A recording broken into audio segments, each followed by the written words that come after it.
नमस्कार। आज हम सुनेंगे मुंशी प्रेमचंद के उपन्यास गोदान का 8वां भाग। जब से होरी के घर में गाय आ गई है, घर की श्रेणी कुछ और हो गई है। धनिया का घमंड तो उसके संभाल से बाहर हो जाता है। जब देखो गाय की चर्चा। भूसा छिज गया था, ऊँख में थोड़ी सी चरी बो दी गई थी, उसी की कुट्टी काटकर जानवरों को खिलाना पड़ता था। आंखें आकाश की ओर लगी रहती थी कि कब पानी बरसे और घास निकले। आधा आषाढ़ बीत गया और वर्षा ना हुई। सहसा एक दिन बादल उठे और आषाढ़ का पहला दौगड़ा गया। किसान खरीफ बोने के लिए हल ले लेकर निकल गए कि राय साहब के कारकुन ने कहला भेजा, जब तक बाकी ना चुक जाएगी किसी को हल ना ले जाने दिया जाएगा। किसानों पर तो जैसे वज्रपात हो गया। और कभी तो इतनी कड़ाई ना होती थी, अब की यह कैसा हुक्म है। कोई गांव छोड़कर थोड़ी भागा जाता है। अगर खेतों में हल ना चले तो रुपए कहाँ से आएंगे। निकालेंगे तो खेत से ही। सब मिलजुल कर कारकुन के पास जाकर रोए। कारकुन का नाम था पंडित नोखेराम। आदमी बुरे ना थे, मगर मालिक का हुक्म था, उसे कैसे टालें। अभी उस दिन ही राय साहब ने होरी को कैसी दया और धर्म की बातें की थी, और आज आसामियों पर यह जुल्म। होरी मालिक के पास जाने को तैयार हुआ, लेकिन फिर सोचा उन्होंने कारकुन को तो एक बार जो हुक्म दे दिया है, उसे क्यों टालने लगे। वह अगुआ बनकर क्यों बुरा बने। जब और कुछ कोई नहीं बोलता है तो वही आग में क्यों कूदे। जो अब सबके सिर पड़ेगी वह भी झेल लेगा। किसानों में खलबली मची हुई थी। सभी गांव के महाजनों के पास रुपए लेने के लिए दौड़े। गांव में मंगरू शाह की आजकल चढ़ी हुई थी। इस साल सन में उन्होंने अच्छी संपदा हुई थी। गेहूं और अलसी में भी उसने कुछ कम नहीं कमाया था। पंडित दाता दीन और दुलारी साहुआइन भी लेन देन करती थी। सबसे पहले बड़े महाजन थे झिंगुरी सिंह। वह शहर के बड़े महाजन के एजेंट थे। उनके नीचे कई आदमी और थे जो आसपास के देहातों में घूम घूम कर लेन देन करते थे। उनके अतिरिक्त और भी कई छोटे मोटे महाजन थे जो 2 आने रुपए ब्याज पर बिना लिखा पढ़ी के रुपए देते थे। गांव वालों को लेन देन का कुछ ऐसा शौक था कि जिसके पास भी 10-20 रुपए जमा हो जाते थे वही महाजन बन बैठता था। एक समय होरी ने भी महाजनी की थी। उसी का यह प्रभाव था कि लोग अभी तक यही समझते थे कि होरी के पास दबे हुए रुपए हैं। आखिर वह धन गया कहाँ। बंटवारे में निकला नहीं। होरी ने कोई तीर्थ व्रत भोज नहीं किया। गया तो कहाँ गया। जूते जाने पर भी उसके गड्ढे बने रहते हैं। किसी ने किसी देवता को सीधा किया, किसी ने किसी को सीधा किया। किसी ने आना रुपया ब्याज देना स्वीकार किया, किसी ने 2 आना। होरी में आत्मसम्मान का सर्वथा लोप न हुआ था। जिन लोगों के रुपए उस पर बाकी थे उनके पास कौन सा मुंह लेकर जाए। झिंगुर सिंह के सिवा उसे और कोई ना सूझा। वह पक्का कागज लिखते थे, नजराना अलग लेते थे, दस्तूरी अलग, स्टाम्प की लिखाई अलग। उस पर 1 साल का ब्याज पेशगी काटकर रुपया देते थे। 25 रुपए का एक कागज लिखा तो मुश्किल से 17 रुपए हाथ में लगते थे। मगर इस गाढ़े समय में और क्या किया जाए। राय साहब की जबरदस्ती है। नहीं, इस समय किसी के सामने हाथ क्यों फैलाने पड़ते। झिंगुरी सिंह बैठे दातून कर रहे थे। नाटे मोटे खलवाट, काले लंबी नाक और बड़ी बड़ी मूछों वाले आदमी थे, बिल्कुल विदूषक जैसे, और थे भी बड़े हंसोड़। इस गांव को अपनी ससुराल बनाकर मर्दों से साले या ससुर और औरतों से साली या सरहज का नाता जोड़ लिया था। रास्ते में लड़के उन्हें चिढ़ाते, पंडित जी पां लगी, और झिंगुरी सिंह उन्हें चटपट आशीर्वाद देते थे। तुम्हारी आंखें फूटे, तुम्हारा घुटना टूटे, मिर्गी आए, घर में आग लग जाए आदि। लड़के इस आशीर्वाद से कभी ना आघाते थे, मगर लेन देन में बड़े कठोर थे। सूद की एक पाई न छोड़ते थे और वादे पर बिना रुपए लिए द्वार से न टलते थे। होरी ने सलाम करके अपनी विपत्ति कथा सुनाई। झिंगुरी सिंह ने मुस्कुरा कर कहा, वह सब पुराना रुपया क्या कर डाला। पुराने रुपए होते ठाकुर तो महाजनी से अपना गला न छुड़ा लेते कि सूद के भरते किसी को अच्छा लगता है। गड़े रुपए ना निकलेंगे चाहे सूद कितना ही देना पड़े। तुम लोगों का यही है। कहाँ के गड़े रुपए बाबू साहब। खाने को तो होता नहीं। लड़का जवान हो गया है, ब्याह का ठिकाना नहीं। बड़ी लड़की भी ब्याहने योग्य हो गई है। रुपए होते तो किस दिन के लिए गाड़ कर रखते। झिंगुरी सिंह ने जब से उसके द्वार पर गाय देखी थी उस पर दांत थे। गाय का डील डौल और गठन कह रहा था कि उसमें 5 सेर से दूध कम ना है। मन में सोच लिया था होरी को किसी अड़दब में डालकर गाय को उड़ाना चाहिए। आज वह अवसर आ गया था। बोले, अच्छा भाई, तुम्हारे पास कुछ नहीं है, अब राजा हुए, जितने रुपए चाहे ले जाओ, लेकिन तुम्हारे भले के लिए कहते हैं, कुछ गहने गांठे हो तो गिरवी रख दो और रुपए ले लो। स्टाम्प लिखोगे तो सूद बढ़ेगा और झमेले में पड़ जाओगे। होरी ने कसम खाई कि घर में गहने के नाम पे कच्चा सूद भी नहीं है। धनिया के हाथों में कड़े हैं, वह भी गिलट के। झिंगुरी सिंह ने सहानुभूति का रंग मुंह पर पोत कर कहा, तो एक बात करो, वह नई गाय जो लाए हो इसे हमारे हाथ बेच दो। सूद स्टाम्प सब झगड़ों से बच जाओगे।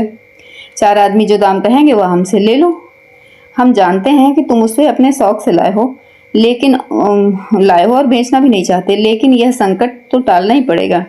होरी पहले तो इस प्रस्ताव पर हंसा, उस पर शांत मन से विचार भी न करना चाहता था, लेकिन ठाकुर ने ऊंच नीच सुझाया, महाजनी के हथकंडों का ऐसा भीषण रूप दिखाया कि उसके मन में भी यह बात बैठ गई कि ठाकुर ठीक ही तो कहते हैं, जब हाथ में रुपए आ जाएं गाय ले लेना। 30 रुपए का कागज लिखने पर कहीं 25 रुपए मिलेंगे और 3-4 साल तक दिए न गए तो पूरे 100 हो जाएंगे। पहले का अनुभव यही बता रहा था कि कर्ज वह मेहमान है कि जाने का नाम नहीं लेता। एक बार आकर बोले, मैं घर जाकर सबसे सलाह कर लूं फिर बताऊंगा। सलाह नहीं करना, उनसे कह देना है कि रुपए उधार लेने में अपनी बर्बादी के सिवा और कुछ नहीं है। मैं समझ रहा हूँ ठाकुर, अभी आके जवाब देता हूँ। लेकिन घर आकर उसने जो ही यह प्रस्ताव किया कि कोहराम मच गया। धनिया तो कम चिल्लाई, दोनों लड़कियों ने तो दुनिया सिर पर उठा ली। नहीं देते अपनी गाय, रुपए चाहे जहां से लाओ। सोना ने तो यहाँ तक कह डाला, इससे तो अच्छा है कि मुझे बेच डालो, गाय से कुछ बेसी ही मिल जाएगा। होरी असमंजस में पड़ गया। दोनों लड़कियां सचमुच गाय पर जान देती थीं। रूपा तो उसे अपने गले से लिपट जाती थी और बिना उसे खिलाए कौर मुंह में न डालती थी। गाय कितनी प्यारी है, उसका हाथ चाटती थी, कितनी स्नेह भरी आंखों से उसे देखती थी। उसका बछड़ा कितना सुंदर होगा, अभी से उसका नामकरण हो गया था, मटरू। वह उसे अपने साथ लेकर सोएगी। इस गाय के पीछे दोनों बहनों में कई बार लड़ाइयां हो चुकी थी।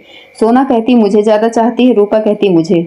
इसका निर्णय अभी तक न हो सका था और दोनों दावे कायम थे, मगर होरी ने आगा पीछा सुझाकर आखिर धनिया को किसी तरह राजी कर लिया। एक मित्र से गाय उधार लेकर बेच देना बहुत वैसी ही बात है, लेकिन विपत में तो आदमी का धर्म तक चला जाता है। यह कौन सी बड़ी बात है। ऐसा ना हो तो हम लोग विपत से इतना डरे ही क्यों। गोबर ने भी विशेष आपत्ति ना की, वह आजकल दूसरी धुन में मस्त था। यह तय किया कि जब दोनों लड़कियां रात को सो जाएं तो गाय झिंगुरी सिंह के पास पहुंचा दी जाए। दिन किसी तरह कट गया। सांझ हुई, दोनों लड़कियां 8 बजते बजते खा पीकर सो गईं। गोबर इस करुण दृश्य से भागकर कहीं चला गया था। वह गाय को जाते कैसे देख सकेगा, अपने आंसुओं को कैसे रोक सकेगा। होरी भी ऊपर से ही कठोर बना हुआ था, मन उसका चंचल था। ऐसा कोई माई का लाल नहीं जो इस वक्त उसे 25 रुपए उधार दे दे, चाहे फिर 50 रुपए ही क्यों न ले ले। वह गाय के सामने जाकर खड़ा हुआ तो उसे ऐसा जान पड़ा कि उसकी काली काली सजीव आंखों में आंसू भरे हुए हैं और वह कह रही है, क्या 4 दिन में तुम्हारा मन मुझसे भर गया? तुमने तो वचन दिया था कि जीते जी इसे न बेचूंगा। यह वचन था तुम्हारा। मैंने तो तुमसे कभी किसी बात की गिला नहीं की। जो कुछ रूखा सूखा तुमने दिया वही खाकर संतुष्ट हो गई। बोलो।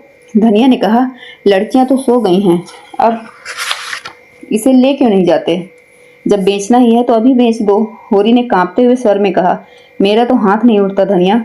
उसका मुंह नहीं देखती हो? रहने 2 रुपए सूद पर ले लूंगा, भगवान ने चाहा तो सब अदा हो जाएंगे। 300-400 होते ही क्या हैं, एक बार ऊँख लग जाए। धनिया ने गर्व और भरे प्रेम से उसकी ओर देखा और कहा, और क्या, इतनी तपस्या के बाद तो घर में गऊ आई है, उसे भी बेच दो। ले लो कल रुपए, और जैसे सब चुकाए जाएंगे वैसे ही इसे भी चुका देंगे। भीतर बड़ी उमस हो रही, हवा बंद थी, एक पत्ती भी ना हिलती थी। बादल छाए हुए थे पर वर्षा के लक्षण ना थे। होरी ने गाय को बाहर बांध दिया। धनिया ने टोका भी, कहाँ लिए जाते हो? पर होरी ने सुना नहीं। बोला, बाहर हवा में बांध देता हूँ, आराम से रहेगी, उसके भी तो जान है। गाय बांधकर वह अपने मंझले भाई शोभा को देखने गया। शोभा को इधर कई महीने से दमे का अर्जा हो रहा था। दवा दारू की जुगत नहीं, खाने पीने का प्रबंध नहीं और काम करना पड़ता था जी तोड़कर। इसलिए उसकी दशा दिन ब दिन बिगड़ती जाती थी। शोभा सहनशील आदमी था, लड़ाई झगड़े से कोसों भागने वाला, किसी से मतलब नहीं, अपने काम से काम। होरी उसे चाहता था और वह भी होरी का अदब करता था। दोनों में रुपए पैसे की बातें होने लगी। राय साहब का नया फरमान आलोचनाओं का केंद्र बनना हुआ था। कोई 11 बजते बजते होरी लौटा और भीतर जा रहा था कि उसे भास हुआ जैसे गाय के पास कोई आदमी खड़ा है। पूछा, कौन है खड़ा है वहां पे? हीरा बोला, मैं हूँ दादा, तुम्हारे कौड़े में आग लेने आया हूँ। हीरा उसके कौड़े में आग लेने आया है। इस जरा सी बात में होरी को भाई की आत्मीयता का परिचय मिला।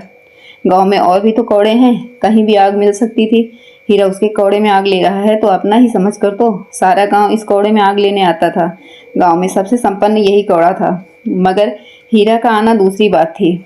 और उस दिन की लड़ाई के बाद हीरा के मन में कपट नहीं रहता। गुस्सैल है लेकिन दिल का साफ है। उसने स्नेह भरे स्वर में पूछा, तमाकू है कि ला दूं? नहीं, तमाकू तो है दादा। शोभा तो आज बहुत बेहाल है। कोई दवाई नहीं खाता तो क्या किया जाए? उसके लेखे तो सारा वैद्य, डॉक्टर, हकीम अनाड़ी है। भगवान के पास जितनी अक्ल थी वह उसकी और उसकी घरवाली के हिस्से पड़ गई। होरी ने चिंता से कहा, यही तो बुराई है उसमें, अपने सामने किसी को गिनता ही नहीं, और चिढ़ने की तो बीमारी में सभी को हो जाती है। तुम्हें याद है कि नहीं, जब तुम्हें इफीजा हो गया था तो दवाई उठाकर फेंक देते थे। मैं तुम्हारे दोनों हाथ पकड़ता था, तब तुम्हारी भाभी तुम्हारे मुंह में दवाई डालती थी। उस पर भी तुम उसे हजारों गालियां देते थे। हाँ दादा, भला वह बात कैसे भूल सकता हूँ। तुमने इतना ना किया होता तो तुमसे लड़ने के लिए आज कैसे बचा रहता। होरी को ऐसा मालूम हुआ कि हीरा का स्वर भारी हो गया है, उसका गला भी भर आया है। बेटा, लड़ाई झगड़े तो जिंदगी का धर्म है। इससे जो अपने हैं वह पराये थोड़े ही हो जाते हैं। जब घर में 4 आदमी रहते हैं तभी तो लड़ाई झगड़े भी होते हैं। जिससे कोई है नहीं वह किससे लड़ेगा। दोनों ने साथ चिलम पी। तब हीरा अपने घर गया। होरी अंदर भोजन करने के लिए चला। धनिया रोष से बोली, देखी अपने सपूत की लीला। इतनी रात गई और अभी उसे अपने सैर से छुट्टी नहीं मिली। मैं सब जानती हूँ, मुझको सारा पता मिल गया है। भोला की वह रांड लड़की है झुनिया, उसी के फेरे पड़ा रहता है। होरी के कानों में भी इस बात की भनक पड़ी हुई थी, पर उसे विश्वास न आया। गोबर बेचारा इन बातों को क्या जाने। बोला, किसने कहा तुमसे। धनिया प्रचंड हो गई। तुमसे छिपी होगी, और तो सभी जगह चर्चा चल रही है। यह बुग्गा वह 72 घाट का पानी पिए हुए इसे उंगलियों पर नचा रही है, और यह समझता है कि वह इस पर जान देती है। तुम इसे समझा दो, नहीं कोई ऐसी वैसी बात हो गई तो कहीं के ना रहेंगे। होरी का दिल उमंग पर था। चूहल की सूझी झुनिया देखने सुनने में तो बुरी नहीं है, उसी से कर ले सगाई। ऐसी सस्ती मेहरिया और कहाँ मिल जाती है। धनिया को यह चूहल तीर सा लगा। झुनिया इस घर में आए तो मुँह झुलसा दूं रान का। गोबर की चहेती है तो उसे ही लेकर जहाँ चाहे जाए, और जो गोबर उसी घर में लाए तो यह दोनों लड़कियां किसके गले बांधोगे। फिर बिरादरी में तुम्हें कौन पूछेगा। कोई द्वार पर खड़ा तक ना होगा। उसे इसकी क्या परवाह। इस तरह नहीं छोड़ूंगा। लाला को मर मर के पाला है और झुनिया आकर राज करेगी। मुंह में आग लगा दूंगी रांड के। सहसा गोबर आकर घबराई हुई आवाज में बोला, दादा, सुंदरिया को क्या हो गया है। क्या काले नाग ने छू लिया है। वह तो बड़ी तड़प रही है। होरी चौके में जा चुका था। थाली सामने छोड़कर बाहर निकल आया और बोला, क्या असगुन मुंह से निकालते हो। अभी तो देख के आ रहा हूँ, लेटी थी। तीनों बाहर गए। चिराग लेकर देखा, सुंदरिया के मुंह से फिचकुर निकल रहा था। आंखें पथरा गई थी, पेट फूल गया था और चारों पांव फैल गए थे। धनिया सिर पीटने लगी। होरी पंडित दाता दीन के पास दौड़ा। गांव में पशु चिकित्सक के वही एक आचार्य थे। पंडित जी सोने जा रहे थे, दौड़े हुए आए। दम के दम में सारा गांव जमा हो गया। गाय को किसी ने कुछ खिला दिया है, लक्षण स्पष्ट थे। साफ विष दिया गया है। लेकिन गांव में ऐसा कौन मुद्दई है जिसने विष दिया होगा। ऐसी वारदात तो इस गांव में कभी ना हुई थी। लेकिन बाहर का कौन आदमी गांव में आया। होरी की किसी से दुश्मनी भी नहीं थी कि उस पर संदेह किया जाए। हीरा से ही कुछ कहा सुनी हुई थी, मगर वह भी भाई भाई का झगड़ा था। सबसे ज्यादा दुखी तो हीरा ही था। धमकियां दे रहा था, जिसने यह हथियारों का काम किया है उसे पाए तो खून पी जाए। वह लाख गुस्सैल हो पर नीच काम नहीं कर सकता। आधी रात जमघट रहा। फिर होरी के दुख में दुखी थे। सभी होरी के दुख में दुखी थे और वधिक को गालियां देते थे। वह इस समय पकड़ा जा सकता तो उसके प्राणों की कुशल न थी। जब यह हाल है तो कोई जानवर को कैसे बाहर बांधेगा। अभी तक रात बिरात सभी जानवर बाहर पड़े रहते थे, किसी तरह की चिंता न थी। लेकिन अब तो एक नई विपत्ति आ खड़ी हुई है। क्या गाय थी कि बस देखते रहे। पूजने योग्य 5 सेर से दूध कम न था। 100 का एक बछड़ा होता। आते देर न हुई और यह वज्र गिर पड़ा। जब सब लोग अपने अपने घर चले गए तो धनिया होरी को कोसने लगी। तुम्हें कोई लाख समझाए करोगे तो अपने मन का। तुम गाय खोलकर आंगन से चले तब तक मैं जूझती रही कि बाहर ना ले जाओ। हमारे दिन पलते हैं, ना जाने कब क्या हो जाए। लेकिन नहीं, उसे गर्मी लग रही है। अब तो खूब ठंडी हो गई और तुम्हारा कलेजा भी ठंडा हो गया। ठाकुर मांगते थे, दे दिया होता तो एक बोझ सिर से उतर जाता और निहोरा का निहोर हो जाता। मगर यह तमाचा कैसे पड़ता। कोई बुरी बात होने वाली होती है तो मती पहले ही हर जाती है। इतने दिन मजे से घर में बंधी रही, न गर्मी लगी न जूड़ी आई।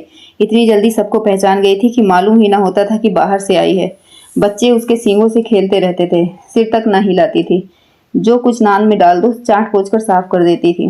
लक्ष्मी थी, अभागों के घर में क्या रहती। सोना और रूपा भी यह हलचल सुनकर जाग गई थी और बिलख बिलख कर रो रही थी। उसकी सेवा का भार अधिकतर उन्हीं दोनों पर था। उनकी संगिनी हो गई थी। दोनों खा कर उठती तो एक एक रोटी का टुकड़ा उसे अपने हाथों से खिलाती थी। कैसा जीभ निकाल कर खा लेती थी और जब तक उसके हाथ का कौर ना पा लेती तब तक खड़ी ताकती रहती। भाग्य फूट गए। गोबर और दोनों लड़कियां रो धोकर सो गईं। होरी भी लेटा। धनिया उसके सिरहाने पानी का लोटा रखने आई तो होरी ने धीरे से कहा, तेरे पेट में बात ना पचती नहीं, कुछ सुन पाएगी तो गांव भर में ढिढोरा पीट देती फिरेगी। धनिया ने आपत्ति की, भला सुनो, मैंने कौन सी बात पीट दी है, यूं ही नाम बदनाम कर दिया। अच्छा, तेरा संदेह किसी पर होता है? मेरा संदेह तो किसी पर नहीं होता। कोई बाहरी आदमी था। किसी से कहोगी तो नहीं? कहूंगी नहीं तो गांव वाले मुझे गहने कैसे गढ़वा देंगे। अगर किसी से कहा तो मार ही डालूंगा। मुझे मारकर सुखी न रहोगे। अब दूसरी मेहरिया नहीं मिली जाती। जब तक हूँ तुम्हारा घर संभाले हूँ। जिस दिन मर जाऊंगी सिर पर हाथ धरकर रोगे। अभी मुझ में सारी बुराइयां ही बुराइयां हैं, तब आंखों से आंसू निकलेंगे। मेरा संदेह हीरा पर होता है। झूठ, बिल्कुल झूठ। हीरा इतना नीच नहीं है, वह मुंह का ही खराब है। मैंने अपनी आंखों से देखा। सच तेरे सिर की सौ। तुमने अपनी आंखों से देखा? कब? वही वही मैं जब शोभा को देखकर आया था तो वह सुंदरिया की नान के पास खड़ा था। मैंने पूछा कौन है तो बोला मैं हीरा हूँ, कौड़े में से आग लेने आया था। थोड़ी देर मुझसे बातें करता रहा, मुझे चिलम पिलाई, वह उधर गया, मैं भीतर आया और वही गोबर ने पुकार मचाई। मालूम होता है मैं गाय बांधकर शोभा के घर गया हूँ और इसने इधर आकर कुछ खिला दिया है। शायद फिर यह देखने आया रहा होगा कि मरी या नहीं। धनिया ने लंबी सांस लेकर कहा, इस तरह के होते हैं भाई, जिन्हें भाई का गला काटने में हिचक भी नहीं होती। ओफो, हीरा का मन इतना काला है और दाढ़ी जार को मैंने पाल पोस कर बड़ा किया। अच्छा, जा सो रहा, मगर किसी से भूल कर भी जिक्र न करना। कौन सवेरा होते ही लाला को थाने पहुंचाऊंगी, तो अपने असल बाप की नहीं। अगर हत्यारा भाई कहने योग्य है, यही भाई का काम है। वह बैरी है, पक्का बैरी, और बैरी को मारने में पाप नहीं, छोड़ने में पाप है। होरी ने धमकी दी। मैं कह देता हूँ धनिया, अनर्थ हो जाएगा। धनिया आवेश में बोली, अनर्थ नहीं, अनर्थ का बाप हो जाए। मैं बिना लाला को बड़े घर भिजवाए मानूंगी नहीं। 3 साल चक्की पिसवाऊंगी। 3 साल वहां से छूटेंगे तो हत्या लगेगी, तीरथ करना पड़ेगा, भोज देना पड़ेगा। इस धोखे में ना रहे लाला। और गवाही दिलवाऊंगी तुमसे, बेटे के सिर पर हाथ रख कर। उसने भीतर जाकर किवाड़ बंद कर लिए और होरी बाहर अपने को कोसता पड़ा रहा। जब स्वयं उसके पेट में बात ना पची तो धनिया के पेट में क्या पचेगी। अब यह चुड़ैल मानने वाली नहीं, जिद पर आ जाती है तो किसी की सुनती नहीं। आज उसने अपने जीवन में सबसे बड़ी भूल की। चारों ओर नीरव अंधकार छाया हुआ था। दोनों बैलों के गले की घंटियां कभी कभी बज उठती थीं। 10 कदम पर मृतक गाय पड़ी हुई थी और होरी को घोर पश्चाताप में करवटें बदल रहा था। अंधकार में प्रकाश की रेखा कहीं नजर न आती थी। इस तरह 8वां भाग समाप्त होता है। धन्यवाद।